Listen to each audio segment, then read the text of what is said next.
pour notre intérêt collectif. Dès lundi et jusqu'à nouvel ordre, les crèches, les écoles, les collèges, les lycées et les universités seront fermés. Aussi, dès demain, midi, pour une durée de 15 jours qui pourrait être prolongée, des mesures de restriction fermes des déplacements ont été prises. La France est aujourd'hui le 5e pays à franchir le cap des 1000 décès dus au Covid-19.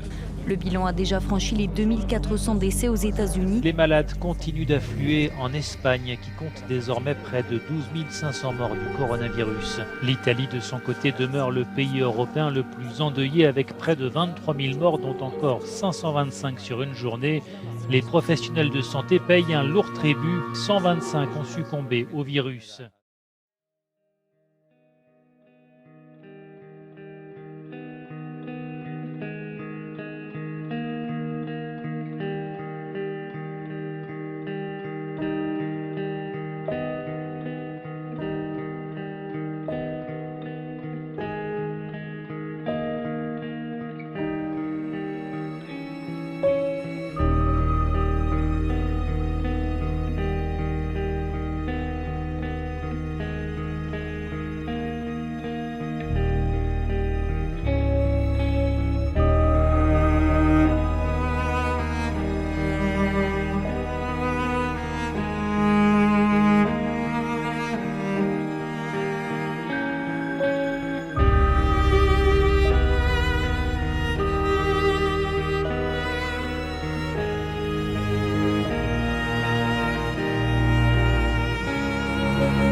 Sorry to keep you waiting. Complicated business.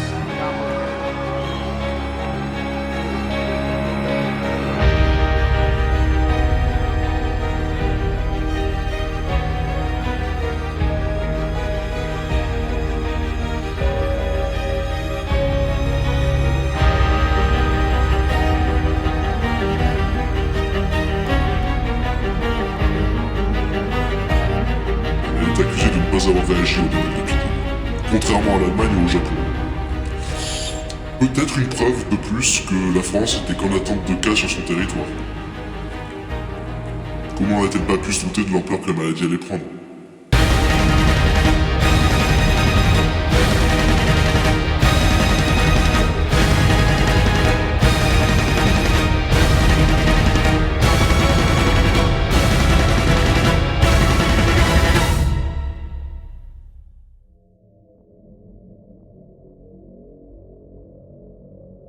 « 3 janvier 2020.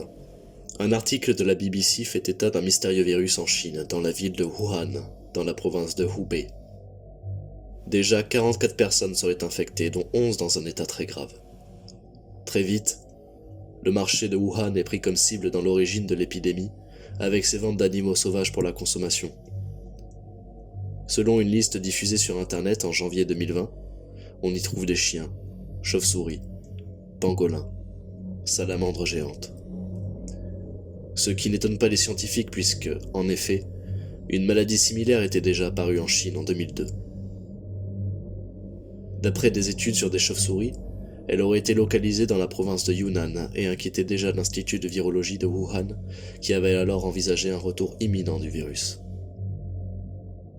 S'attaquant aux voies respiratoires, particulièrement virulent, mais paraissant toutefois relativement inoffensif, il ne tarde pas à se propager aux 4 coins du globe. C'était évident. Tout le monde savait ce qui allait se passer, mais personne n'a réagi. On trouve d'importantes traces du virus de type SARS-CoV chez les chauves-souris, dans leur organisme. C'était les scientifiques qui le disaient bien avant fin 2019. Pareil, le bombe à retardement... le virus était présent bien avant le 16 novembre en Chine. Et pourtant rien. Comprenez bien que lorsque vous voyez attribuer des sujets décédés ou même parfois vivants de pangolin, qui est une espèce menacée et qui plus est qui est la plus braconnée au monde, et qu'on élude les questions que vous posez, c'est que vous bossez sur quelque chose de pas net. Ça crève les yeux, quoi. La Chine est connue pour avoir des secrets. Il n'est pas raisonnable de penser que dans une ville de 11 millions d'habitants, où au moins des dizaines de milliers de personnes, et peut-être même des centaines de milliers, ont été exposés au virus chaque jour pendant des semaines, seuls 3000 morts ont été confirmés après la première vague épidémique. Cependant, il est vite précisé que ce n'est pas plus viral que la grippe saisonnière, alors pour quelle raison s'inquiéter? Peut-être que la simulation d'un certain Bill Gates, le 18 octobre 2019, pour anticiper les effets d'une pandémie sur la population à échelle mondiale, et annonçant non moins de 33 millions de morts en 6 mois, serait une raison suffisante.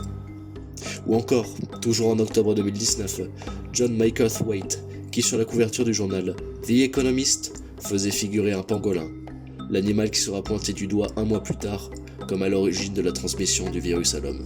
C'est une nouveauté inouïe et d'autant plus terrifiante. Tout ceci, à peine plus de 100 ans après la dernière pandémie d'ordre mondial de la grippe espagnole, qui a terrassé plus de 50 millions de personnes, et 18 ans jour pour jour après le SRAS, grand frère du Covid-19, qui soudainement nous laisse des questions à poser. Et voilà que moins de 20 ans plus tard, le scénario se répète, mais cette fois plus violemment, et surtout, plus globalement. As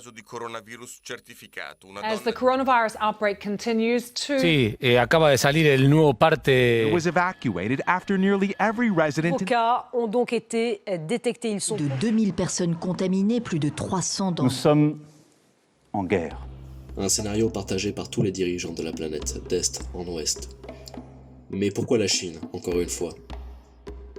Parce que c'est le pays le plus peuplé, pensez-vous peut-être? Car Wuhan et son marché clandestin sont enclins à voir naître toutes sortes de bactéries, et que dans une telle fourmilière humaine, une maladie n'aura aucun mal à se propager? Toutes les cartes semblent décidément réunies pour l'exécution de ce scénario catastrophe. Et s'il s'agissait justement d'un vaste coup de poker? Souvenez-vous de la couverture de The Economist de John Makerthwaite et de son pangolin. Eh bien, que voit-on si on lève un peu les yeux? Donald Trump faisant face à Vladimir Poutine. Et derrière ce dernier, Pinocchio et son nez allongé. Et si on essayait justement de nous dire que tout ceci n'était que l'orchestration d'un vaste mirage? Les raisons sont nombreuses. Atrophier la population mondiale, asseoir plus massivement sa domination.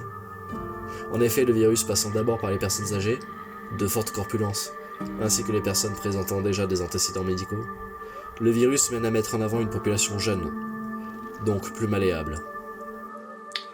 Parce que sérieusement, vous avez déjà vu, vous, un virus qui laisse indemne les nouveau-nés? Donnez-moi un exemple de maladie qui épargne les jeunes enfants, qui n'ont pas encore les anticorps pour se défendre efficacement. Rappelons-le. Un seul exemple. Et où est-ce qu'on trouve l'un des laboratoires les plus dangereux au monde? À Wuhan. L'épicentre de l'épidémie. Wuhan possède 2 laboratoires P4. L'Institut de virologie de Wuhan et celle de Wuxi Pharmaceutical à 666 Keoxin Road. Elles ne sont pas financées par n'importe qui puisqu'il s'agit de George Soros, financier juif milliardaire américain d'origine hongroise et ouvertement démocrate. Il s'est toujours opposé à Donald Trump. De plus, philanthrope s'il en est, qui irait l'accuser de financer la bombe à retardement que représente le Covid-19? Moi, je crois bien que le gouvernement français n'est pas innocent dans cette histoire. Parce que même si je vis et que je travaille en Chine, je continue à suivre ce qui se passe dans mon pays.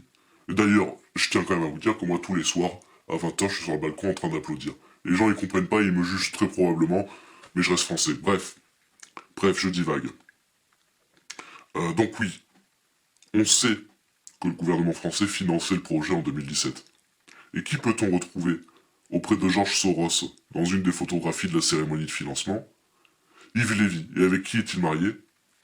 Avec Agnès Buzyn, la ministre de la Santé, du 17 mai 2017, soit le début du mandat de Macron, jusqu'au 16 février 2020, là, dernièrement.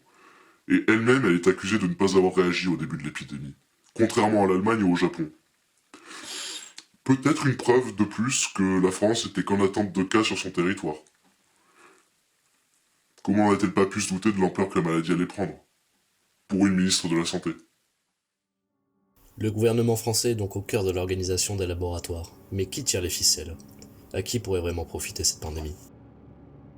Je pense qu'il est important de rappeler rapidement les liens qu'entretiennent la France et la franc-maçonnerie. Vous savez, cette société secrète qui a fait rêver le monde, avec ses préceptes de sauvetage de l'humanité et ses mystères. peut dater l'arrivée en France des premiers francs-maçons à 1688, avec la construction de la première loge maçonnique due à l'exil de Jacques II, roi d'Angleterre et d'Irlande, après son renversement durant la Glorieuse Révolution. Pour résumer ce qu'est une loge maçonnique, je dirais que c'est comme une sorte d'église, mais avec des gens encore plus tarés. Très vite, de nombreuses autres loges sont construites et la franc-maçonnerie est installée. En 1728, le premier maître des francs-maçons est nommé en France. Il n'est autre que Philippe, déjà duc de Wharton, nommé grand maître de la Grande Loge de Londres. Si cet homme est important, c'est car son fidèle allié n'est autre que Jean Macron, un ancêtre du président actuel de la France. Il est dorénavant beaucoup plus simple de comprendre les raisons qu'avait le gouvernement à créer un virus mortel pouvant décimer l'humanité. Macron est par descendance un franc-maçon. La cérémonie de financement n'était qu'une couverture pour mettre en œuvre le plan Covid-19, et leurs alliés ne sont autres qu'Israël. Et Israël a un plan pour être à la tête du monde. Et c'est le virus. Ils ont un plan d'anticipation, enfin par exemple, ils ont une population jeune, les jeunes qui sont le moins touchés par le virus, ce qui fait qu'aujourd'hui, au 20 avril dernier en Israël, on ne comptait que 300 morts. Alors que tous les autres pays, ça se compte en plusieurs milliers, et eux, juste en centaines. Mais parce qu'ils anticipent aussi la création du vaccin. Et tout ça pourquoi ? Pour être le leader économique mondial. Et pour ça, ils ont l'aide de qui ? L'aide des francs-maçons, originaires d'Israël, et bien évidemment, d'Emmanuel Macron. Emmanuel Macron, un président issu des banques qui parvient à un accord avec différents pays comme l'Allemagne et le Japon. Le pays visé ? Les États-Unis, et en particulier la vision Trump, qui a d'abord imposé une taxe sur la Chine et cause plusieurs guerres à différentes nations. Ce qui pose beaucoup de problèmes pour les autres États afin d'éviter une troisième guerre mondiale. Les États-Unis sont le pays le plus touché par le virus, avec 961 000 cas confirmés et 54 239 décès dès le 20 avril 2020. Le pays tombe alors dans une crise à la fois sanitaire et économique. Alors que la menace d'un conflit d'ordre mondial plane déjà au-dessus de nos têtes, d'autres mystères restent à élucider. Mais comment y voir plus clair quand les quelques valeureux hommes qui cherchent à nous prévenir disparaissent ? En effet, notre intervenant anonyme ou encore Chen Qiushi sont mystérieusement portés disparus. Ne restez pas aveugles face à l'évidence et ne jouez pas le jeu des puissants. Relevez-vous et osez voir par vous-même la vérité que nous vous mettons en face.